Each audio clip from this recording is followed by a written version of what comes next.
اعوذ باللہ من الشیطان الرجیم، بسم اللہ الرحمن الرحیم۔ السلام علیکم ورحمۃ اللہ وبرکاتہ۔ قرآن مجید کے دامن کو مضبوطی سے پکڑنے والے اپنے تمام ناظرین کو ایک بار پھر سے تفسیر نور کے اس ایپیسوڈ میں خوش آمدید کہتے ہیں۔ انشاءاللہ آج کے اس ایپیسوڈ میں ہم سورہ مریم کی مزید 3 آیتوں کی تفسیر کو جانیں گے اور اس میں پائے جانے والے اہم نکات اور پیغامات کی وضاحت کریں گے۔ تو آئیے تفسیر کو جاننے سے پہلے تلاوت اور ترجمے کو سنتے ہیں۔ كتاب أنزلناه إليك مبارك ليدبروا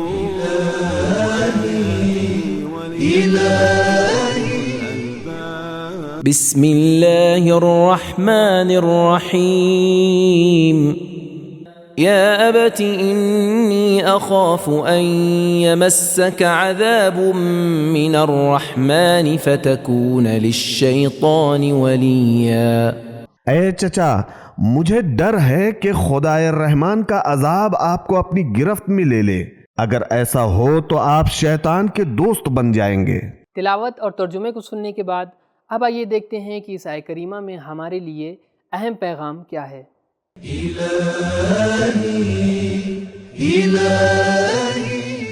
ایک، دعوت و تبلیغ میں نرمی و مہربانی سے استفادہ کریں، اس سے قبول کرنے کے جذبات کو فراہم کریں۔ اس آیت میں 4 مرتبہ یا ابت آیا ہے۔ 2، انبیاء علیہم السلام درد دل رکھنے والے ہوتے ہیں۔ 3، کہیں انسان اس مقام پر نہ پہنچ جائے کہ رحمت کے سرچشمے کو غضب میں تبدیل کر دے اور رحمان خدا کو ناراض کر دے۔ 4، اگر نبی کے رشتہ دار بھی برا کردار اپنا لیں تو وہ بھی ضرور عذاب الہی میں مبتلا ہوں گے۔ 5، جس نے صراط مستقیم کو نہ اپنایا وہ ضرور شیطانی اطاعت کے پھندے میں گرفتار ہوگا۔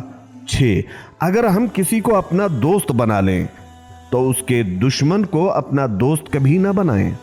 پیغام کو ملاحظہ کرنے کے بعد اب آئیے اگلی آیت کی تلاوت اور ترجمے کو سنتے ہیں۔ قال أراغب أنت عن آلهتي يا إبراهيم لئن لم تنته لأرجمنك واهجرني مليا۔ اس نے کہا، اے ابراہیم، کیا تو میرے معبودوں سے گریز کرنے لگا ہے؟ اگر تو اس سے باز نہ آیا تو میں تجھے ضرور سنگسار کروں گا اور تو ایک عرصہ مجھ سے دور چلا جا۔ تلاوت اور ترجمہ سننے کے بعد اب آئیے اس آیت کریمہ میں پائے جانے والے اہم نقطے کی طرف اشارہ کرتے ہیں۔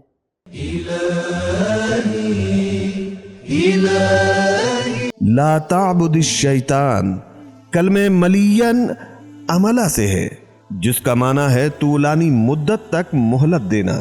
اب آئیے اس آیت کریمہ میں پائے جانے والے پیغام پر بھی روشنی ڈالتے ہیں۔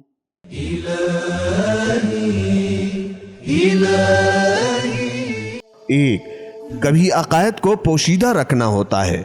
اس سے معلوم ہوتا ہے کہ حضرت ابراہیم علیہ السلام نے کچھ دیر کے لیے اپنے عقائد کو پوشیدہ رکھا تھا، حتیٰ کہ آپ نے اپنے چچا سے بھی اپنے عقائد کو چھپایا تھا، اس لیے ان کے چچا نے ان سے تعجب میں کہا تھا۔ 2، اس آیت میں پیغمبر صلی اللہ علیہ وآلہ وسلم کے لیے دلداری کا سامان ہے کہ اگر ابو لہب جو آپ کا چچا ہے اگر وہ کافر ہے اس سے گھبرانے کی کوئی ضرورت نہیں ہے، حضرت ابراہیم علیہ السلام کا چچا بھی کافر تھا۔ 3، بعض اوقات انسان کی حالت یہ ہو جاتی ہے کہ سچی بات کا سننا اس پر دشوار گزرتا ہے اور تعجب کا سبب بن جاتا ہے۔ 4، اپنے سے چھوٹے کی بات قبول نہ کرنا تکبر کی علامت ہے۔ 5، بعض اوقات کوئی شخص ایک باشعور خدا کو قبول نہیں کرتا لیکن چند بے شعور خداؤں کو قبول کر لیتا ہے۔ 6، حق گوئی اور باطل سے مقابلے کا نتیجہ کبھی دربدری اور بائیکاٹ کی صورت میں نکلتا ہے۔ اب آئیے سورہ مریم کی آیت نمبر 47 کی تلاوت اور اس کے ترجمے کو گوش گزار کرتے ہیں۔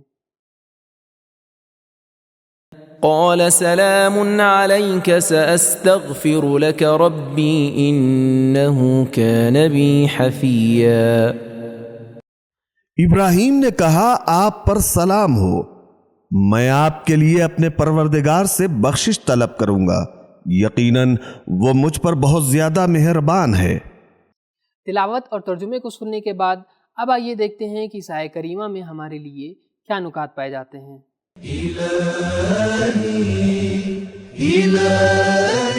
لفظ حفی اس کے لیے بولا جاتا ہے جو کسی دوسرے کا بہت زیادہ اکرام کرتا ہو، اور کبھی اس کا معنی عالم بھی کیا جاتا ہے۔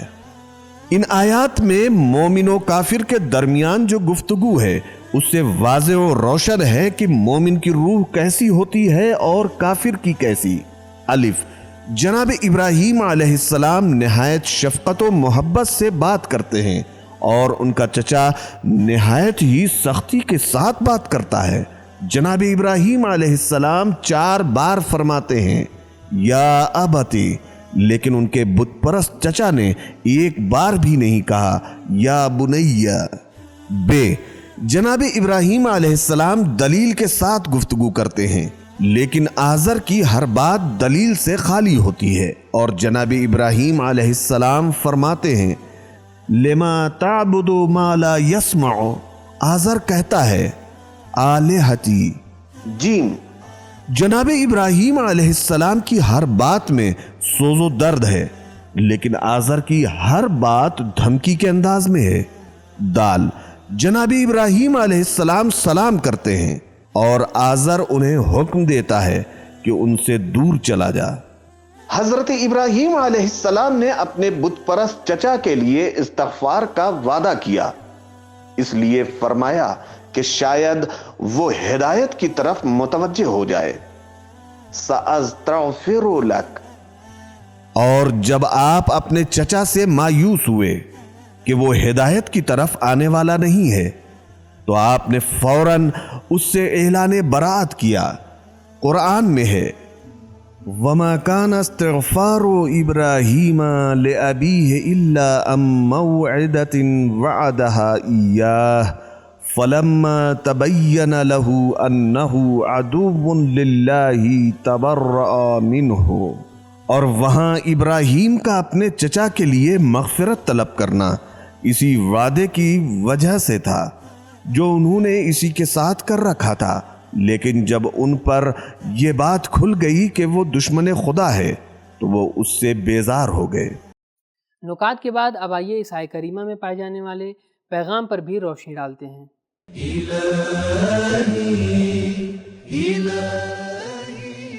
ایک، انبیاء علیہ السلام دوسروں کی دھمکی اور مذاق کے سامنے صابر اور دریا دل ہوتے ہیں۔ 2، ہمیں کوشش کرنی چاہیے کہ اپنی میٹھی اور خوبصورت گفتگو کے ذریعے دوسروں کے غضب و غصے کی بھڑکتی ہوئی آگ کو خاموش کر دیں۔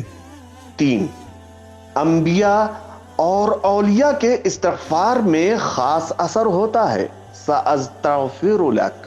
4، معذرت کا قبول کرنا ربوبیت کی شان ہے۔ 5، استغفار میں زمانے کو ایک خاص مقام اور اہمیت حاصل ہے۔ سأستغفر، یعنی مناسب زمانے میں دعا کروں گا۔